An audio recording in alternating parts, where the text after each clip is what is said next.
El senador Israel Zamora educa a la conservadora Paola Rojas y al presidente de la Barra Mexicana de Abogados sobre la reforma al Poder Judicial de López Obrador. Corre video. Bueno, desde el punto de vista de la barra mexicana, el mío en lo personal, desde luego, nos preocupan varios temas que pongo en la mesa.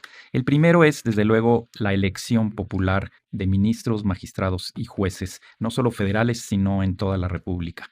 A ver, es que, perdón, ahí Sí, te claro. interrumpo porque a ustedes les preocupa que sea la elección por voto popular, cuando desde Morena es precisamente eso lo que exaltan y promueven de esta reforma. ¿Por qué te preocupa que sea por voto popular, Víctor? Bueno, porque nosotros consideramos que a través de la elección por voto popular se va a politizar la justicia en primer término y en segundo lugar también se va a perder el tema de la calificación de las capacidades técnico-jurídicas de los juzgadores para pasar a perfiles eminentemente políticos. Esto desde nuestro particular punto de vista. Senador Zamora. Me voy a enfocar en esas dos preocupaciones. Sí. Lo que nosotros buscamos precisamente es crear una autonomía, que no se politice precisamente la designación de un ministro de la Suprema Corte, como ocurre actualmente. ¿Por qué? Porque un presidente, por ejemplo, ahorita es un presidente de Morena, como lo fue Peña Nieto, un presidente del PRI, hace una postulación únicamente de 3 candidatas o candidatos para ocupar un puesto como ministro de la Suprema Corte. ¿Qué ha sucedido? Que ese sistema, como para llegar a la Corte necesitas que te promueva el presidente, muchos ministros le debían el favor a un presidente que tenía un partido y que defendía intereses. ¿Dirías que, por ejemplo, Lenia Batres o la ministra Esquivel le debe el favor a alguien? Pero no creo que sea así, pero lo que sí podemos decir es que ese sistema está tan mal que precisamente el presidente que hizo la designación de Lenia Batres considera que todavía se puede democratizar más. ¿Cómo? Regresándole al poder al pueblo. El artículo 39 constitucional establece que el poder soberano reside originariamente en el pueblo de México, en cada una de nosotros, en cada uno de nosotros. Si me lo permites, ninguno de los requisitos de elegibilidad que actualmente están establecidos en la Constitución se va a eliminar. Es decir, los mismos requisitos que tienen que cumplir hoy los van a seguir cumpliendo. ¿Cuál es el problema? Que en la carrera judicial imagínate, hay una familia que en el 2020 tenía 79 miembros de su familia en el Poder Judicial. Actualmente, una familia, el día de hoy, tiene 65 miembros de esa familia en el Poder Judicial. El Poder Judicial es un poder que precisamente evitaba que hubiera una carrera judicial correcta, en donde los méritos fueran considerados, y actualmente parece que el parentesco es el que define si alguien puede ascender en la carrera judicial. Y lo que se busca es que todos puedan participar. ¿De dónde vamos a sacar los miles de jueces que existen? Pues no hay alguien que tenga más experiencia, y por eso esta reforma respeta que puedan participar. El problema es que también van a tenerle que rendir cuentas al pueblo que los va a elegir. No podemos hablar de que sea un poder judicial pulcro, lamentablemente. Ojalá, si fuera así, esta reforma sería absurda.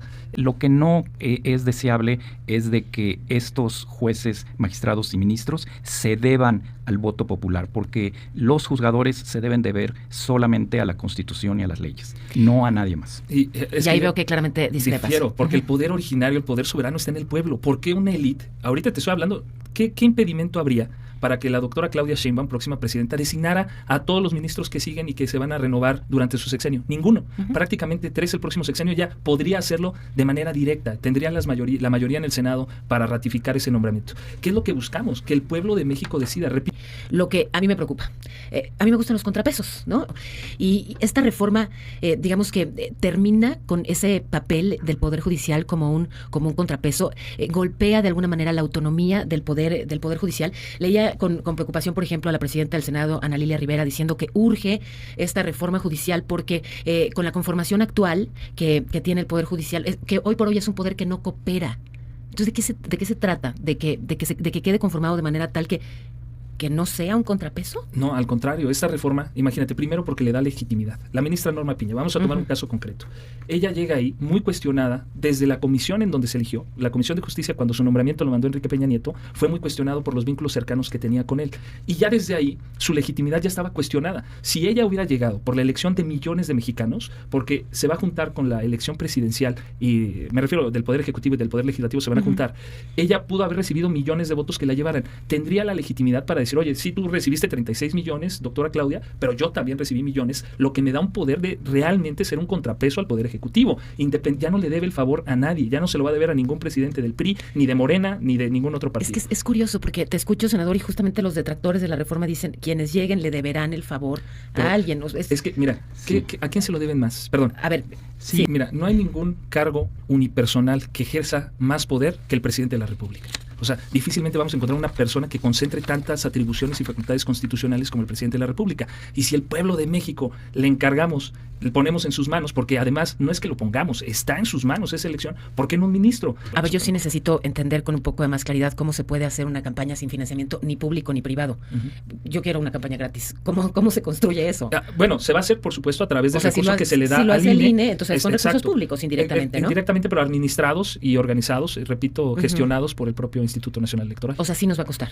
Sí, porque obviamente, precisamente hay que agotar la discusión, pero a través de un piso parejo en donde nadie pueda tener recursos Tener más que lo o tener posicionen menos. más en medios de comunicación, en postes, ¿no? Como se hace normalmente para los otros cargos. No, en este no se va a permitir eso, solo va a ser a través de los foros que organicen, donde todos van a tener el mismo tiempo, como los debates que vemos presidenciales, así serán los debates para los ministros. Pero a la fecha no nos han hecho llegar una sola contrapropuesta a uno de los párrafos de los 16 artículos constitucionales que se reforman. Eso es bien importante decirlo. Están agotando los minutos, por favor. Solamente puntualizar que no es una improvisación, ni se está realizando con premura. La iniciativa que hoy conocemos fue producto de 5 conversatorios que se realizaron en 2023, cuyos resolutivos se compartieron con 3 de los ministros actuales de la Suprema Corte de Justicia, y de un parlamento abierto de 2 meses que se abrió este año, en donde participaron más de 170 especialistas en el tema. O sea, no es un producto de una casualidad, más bien es un poder judicial que lleva décadas en decadencia, que no ha recibido ni una sola reforma de fondo, y por eso tenemos un poder judicial que no atiende a las ¿Esta es la reforma de actuales. fondo que requiere el Poder Judicial?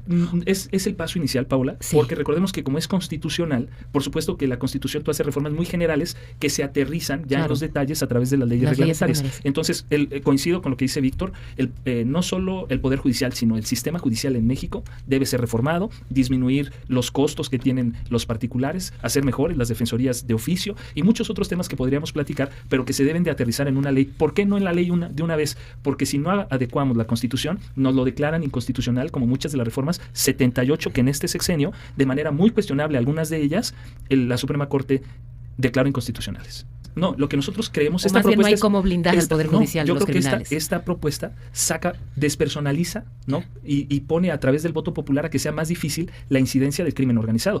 Actualmente, la pregunta que nos podemos hacer y que todos conocemos la respuesta es: no incide el crimen organizado en la designación de jueces, y por qué hay tantos cuestionamientos a jueces que liberan criminales. Puede ser que es jurídico. El problema es que, a diferencia de lo que decía hace ratito Víctor, no tenemos un medio constitucional que permita vigilar la actuación de los jueces. Sí está el juicio político para los ministros, etcétera, pero tienes un Consejo de la Judicatura que debería de vigilar eso, en donde la cabeza tiene conflicto de intereses porque es la presidenta o presidente de la Suprema Corte. Sí. Totalmente. Aquí es cómo se deja pues callado, ¿no?, a un opositor.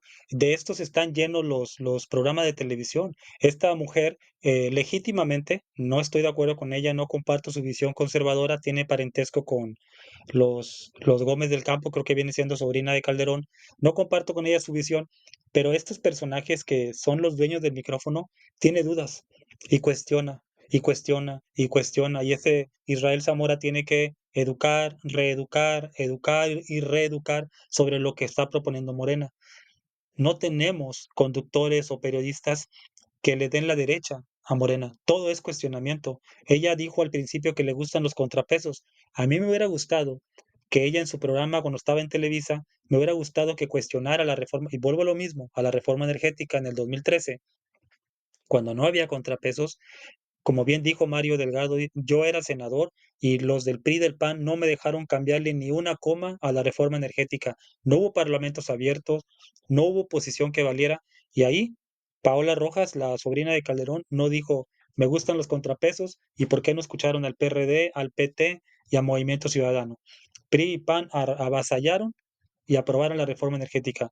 Aquí, puras dudas, puras dudas. Aquí el presidente de la Barra Mexicana de Abogados: no considero correcto que los mexicanos elijan a los ministros porque se van a deber. ¿A quién? Al pueblo. ¿A quién se debe el alcalde municipal? ¿A quién se debe el diputado federal? La alcaldesa, la senadora, la presidenta de México, se deben al pueblo. Ni modo que nada más se deban a los, a los que votaron por ese político. Obrador no creó los programas sociales o adultos mayores para nada más para los morenistas. Entonces te digo, es que hacernos pasar como si fuéramos niños, como si no supiéramos. Y aquí muy bien Zamora lo que dice: una familia tiene a 65 miembros de su familia en el Poder Judicial. No hay meritocracia, ahí es palanca, nepotismo. Y Si un juez actúa mal, libera delincuentes, no hay un juez que lo ponga en su lugar y lo procese, ¿sí? Se queja mucho de los militares que porque ellos se someten a la justicia castrense y ¿qué pasa con los jueces, los ministros?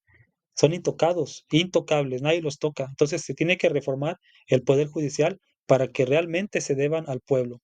Y si va a ganar un conservador, que gane, pero que gane a la limpia y no lo ponga Lito y no lo ponga Marco, como lo han hecho hace 10, 15, 20, 50 años. Ya basta. El plan se va. Dime qué piensas tú. Hasta luego.